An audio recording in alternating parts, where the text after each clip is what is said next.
Hey, what's up, guys? So we finally got to the final episode of this garbage heap, and oh man, am I glad it's over. Every week this show just stomping all over George Lucas's legacy, just pushing along the idea that it doesn't matter anymore, and the only storyline that matters is the Disney one, and it's going to tear down the story bit by bit till the only version is the mouse version. So this episode has Obi Wan breaking away from the smugglers to face Vader for the final time, and Rhea going off to kill Luke. And I will say this isn't like the worst episode in the show, but it continues along the whole line of messing up the storyline that's already there and just piling on more on top of the big heap that's already there, and just having undeserved character moments and backwards character choices. So I'll go into the few positives about this episode. One was the Vader and Obi-Wan battle. It was way better handled from everything about it, from the location to the choreography. It was just handled way better than any other fight that Obi-Wan's had in this Disney canon. It was just nice to see them actually using the landscape around them. There wasn't just piles of dirt everywhere. Obi-Wan just running away. And it looking like it was two people who've never handled a lightsaber before. The first fight was really embarrassing to watch, and it's good to see that this one at least looked better. I don't know if it was actually good for the show. Like, if this was just some fan fiction you'd see on YouTube or whatever, this was like really good quality for it. For an Obi-Wan show that's supposed to be part of the whole canon, I don't know. I still don't agree that they should have had a lightsaber duel, but at least it was somewhat entertaining to watch. And during it, the end character moment where Obi-Wan is feeling sorry for failing Anakin, and even 10 years later still feeling the pain from it, you can actually see them letting Obi-Wan or Ewan McGregor actually act, and you can see like him really bringing the pain the character felt from failing him and just having really failing the whole like Jedi, and him kind of, I guess, leading the way it went for the whole Order and the Empire taking over. I think he feels like responsible for that by letting Anakin turn, and even though Anakin said like it wasn't his fault, I don't think you telling him it's not his fault, he'll still always just feel that it was. So there's nothing you can really do about that. And it was nice to see like that was a really good character moment, and at least you had that. There was at least one positive character moment you could say that Obi-Wan had, because the rest of the show was just embarrassing to watch.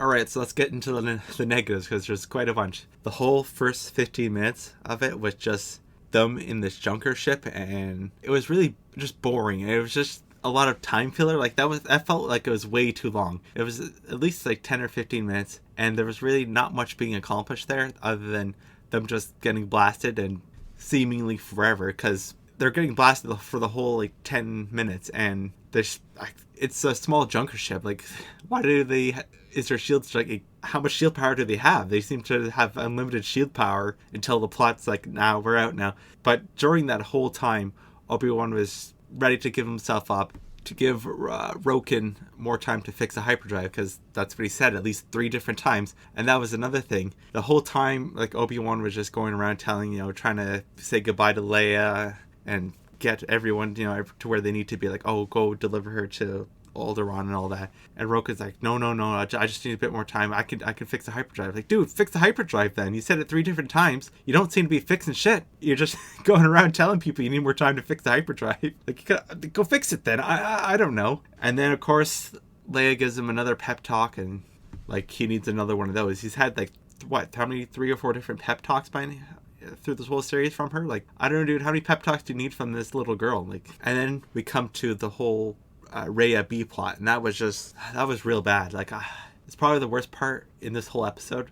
For starters, I don't know, like, she lived again, getting stabbed again, and then it hasn't really been that long, and it makes no sense how she got to Tatooine so quick. Like, she just teleported there, or is the planet like next door? Like, I don't understand how she got there so quick. I guess she just got there, teleported, I guess found some teleport or something, because it made no sense how she got there so quick. And why is she moving? And that was the other thing, is she's moving around like normally. Like, she just got stabbed. You literally just had a lightsaber stabbed through you.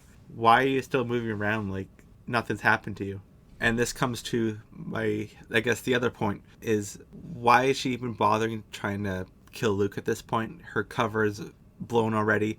They know was a youngling earlier, so why is she still trying to kill Luke to be still part of her plan, or whatever plan she had? So now you're not part of the Empire anymore, so what's the point of killing Luke anymore? There's no point. What's that going to do for you now? It makes no sense why she's still after trying to kill Luke. Because before, at least, I guess you could say she was trying to kill Obi Wan so she can get closer to being Grand Inquisitor or whatever. And whatever, I guess that works. But now that all that's out the window, why are you still bothering with Luke anymore? It makes no sense. And then when Owen finds out that Inquisitor there and looking for them, like, why wouldn't you just run away? Just because your wife says, nah, we gotta stay and fight. Like, you say, no, it's an Inquisitor. We gotta go. We can't, you have no chance against an Inquisitor.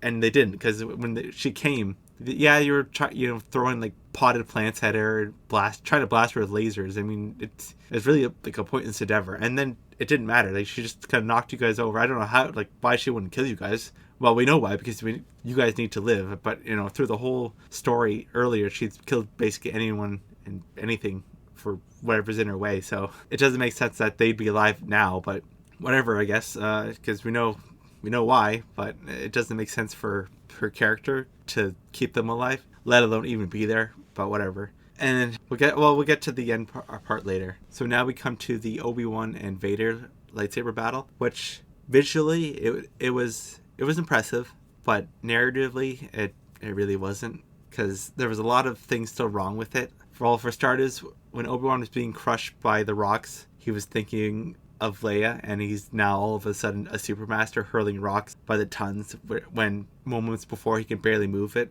and for most of the show he can hardly use the Force until now. It kind of seemed like undeserved and only happened because the plot needed to, and it was way over the top, literally like throwing like thousands of rocks at Vader, pushing him around like a rag doll when he could hardly use it before. And only because he thought of Leia, I can use the Force really good now because I'm thinking of Leia. It doesn't really make sense why you all of a sudden just cared for her like so much, and the whole show you could hardly use the Force, but now all of a sudden you're better than Vader than with it. Like, I don't know, it just seemed, like I said, really undeserved, and it just kind of makes no sense structurally for the show, the way you've constructed him the whole time. And when Obi-Wan cuts off his mask, although it was really well done and we got a good character moment between the two, it's a direct ripoff from Rebels, almost scene per scene. And honestly, it was just done better in Rebels. It just seems, I don't know, a bit more like hollow than its counterpart. Like, it was just way better done in Rebels, because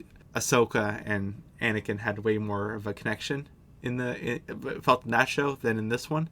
This one, we know it's only like an implied connection. You can see the other two, like, if you don't know anything about them, you wouldn't think you just think he's just hunting a Jedi. So where this has a lot of like context that you need to know previously, where if you at least watched Rebels, because Ahsoka at least explains it in Rebels for those who didn't watch Clone Wars. So for those who didn't watch that, at least you'd understand it, where this is it's not even explained at all. And why wouldn't Obi finish him off when he defeats him? And that would have been at least a nice point to maybe introduce Qui-Gon then, instead of at the end, because maybe you could have had Qui-Gon like no, this isn't like what the Jedi do, or something. Like, I sense good in him still, or something. You could have some BS line. It could have been something.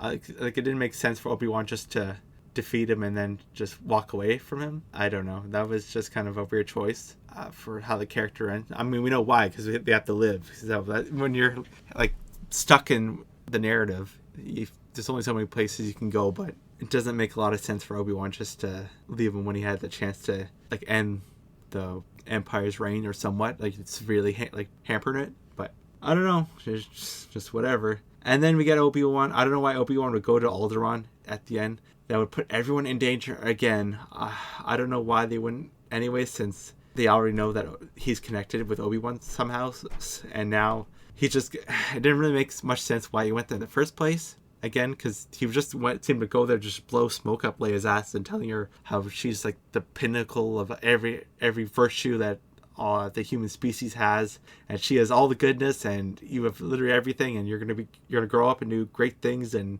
you're the greatest. And I don't know. That seemed like, why are we doing this to this 10-year-old girl? It's a 10-year-old girl. And then on top of that, when Leia was there, she's telling her dad, like, oh, things are gonna change around here. Like, no. You're 10. Nothing's changing. I laugh so hard at that. Things are gonna change around here, Dad. No, they're not.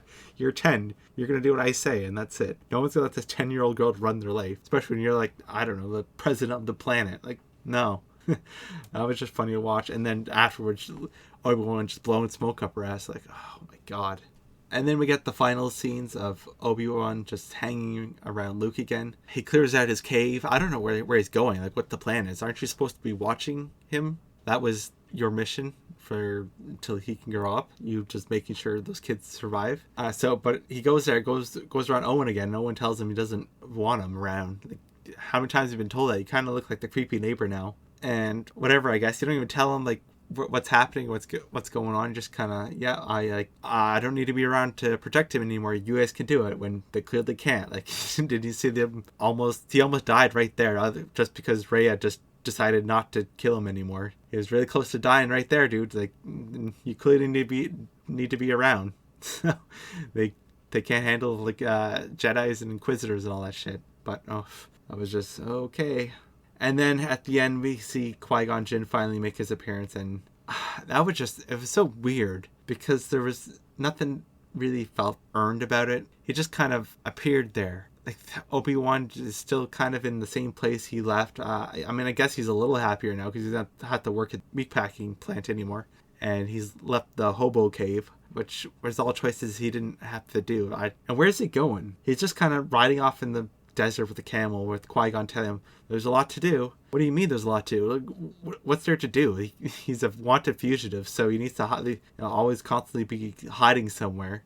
It doesn't make sense what the plan is, where they're going, other than maybe Obi-Wan's gonna have space adventures. I don't know. When you're supposed to be guarding Luke the whole time, it's just really hard to watch, and these painful decisions that make no sense at all. And I'll get back to the Rhea. So Rhea just decides not to kill Luke at the end, which, okay, because she's realized, I guess, you're going to be more like Anakin or Darth Vader, which you've already should have known. Like, that's kind of a weird character revelation to have at this point.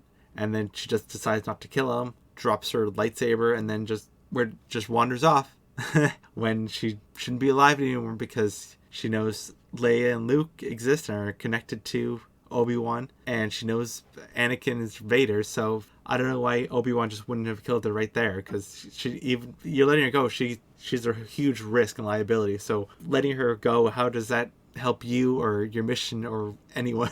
She's just a huge loose end that, quite frankly, is a bit unstable. Who knows if she could always just change her mind again. So, and like, no, I gotta kill them kids. It just doesn't make sense why Obi-Wan just wouldn't finish her off right there. And like, I don't know what the plan is for, like, what, I know there's going to be some spin-off series most likely with her, so Rhea Adventures, I guess. No one wants to see this character. It's just a mess, and it just goes to show that they're just so worried about putting content out on their platform than actually having good stuff. They just want to fill it with all these different Star Wars IPs, new IPs and new characters, as they're trying to expand their own Disney Star Wars universe rather than trying to build off the previous one. And it just shows that I guess this might have been the plan the whole time when they bought it. They're like, no, we're gonna just get rid of George Lucas's one, and we're gonna do our own, which is fine, I guess. I mean, they bought it, so they have the rights to do what they want, I guess. But doesn't mean we have to like it or watch it. And it's fine, I guess, if they just came out and said, we're going to do our own, and George Lucas is going to exist in its own universe, and we're going to have our own. They would get rid of, like, 99% of these story issues if they just came out and said that. I don't know why they don't, because they could still have the old Disney George Lucas IP, and people could still enjoy that, and they could still have this, and won't be as good, but at least it doesn't have to, step on and ruin what's already there. And they can have their own stuff, and they can have their own characters. We don't have to bring in these old characters. It's just really bad to see what they've done. And each show they keep piling on, it just gets worse and worse. So, in conclusion, this show was just a big gotcha, like we thought it was going to be, where Leia's the real hero, and we got introduced to this newer, more diverse hero that we're going to be following now. And I don't know how she fits in the storyline at all. They just kind of cram her in there. Like, she wasn't in Rebels or anything mentioned at all. So we're going to have this unknown Inquisitor or whatever, Jedi, whoever she is now, running around, and doing whatever, I guess, and we're all just got to be happy about it. But yeah, this show was just a big bait and switch. It just had Obi Wan being a fuming old man, hardly able to do anything until the plot needs it to. No one can catch a little girl. The little girl's the smartest and bravest, and she's all the things. And every woman in here is the best, and all the men are bad and can't do anything as well as they can. And every sacrifice and thing the women's do, it's all great. And we can't have Obi-Wan overstepping his bounds until it calls out for him at the very end to defeat Vader. Other than that, just rush him out, get him out of here. We're gonna have this old other legacy character show up at the very end. It's gonna be like last minute, just oh yeah, I guess Qui-Gon should come in at some point. Like oh yeah, I guess so. Maybe they had contract issues with Liam when they started filming that, and Liam wasn't gonna do it. And then halfway through filming or whatever, he's like, well, you know what? I don't want him to be Qui-Gon, so I guess I'll come. Like, oh shit, I guess he's here now, so we gotta cram him in here last minute. It's just a big mess. This whole debacle Star Wars is. It's always been a mess since almost they bought it, and every show just piles it on more and more. And at least it's entertaining to watch. It's somewhat not like an entertainment value to actually watch, but it's just funny to see how much they can screw it up more and more. People getting paid hundreds of thousands of dollars or whatever they're getting paid, and they can't even come up with a cohesive story. It just at least makes sense. And it's just funny how these people just fumble billions of dollars every year. It's just so funny. Anyways, thanks for listening.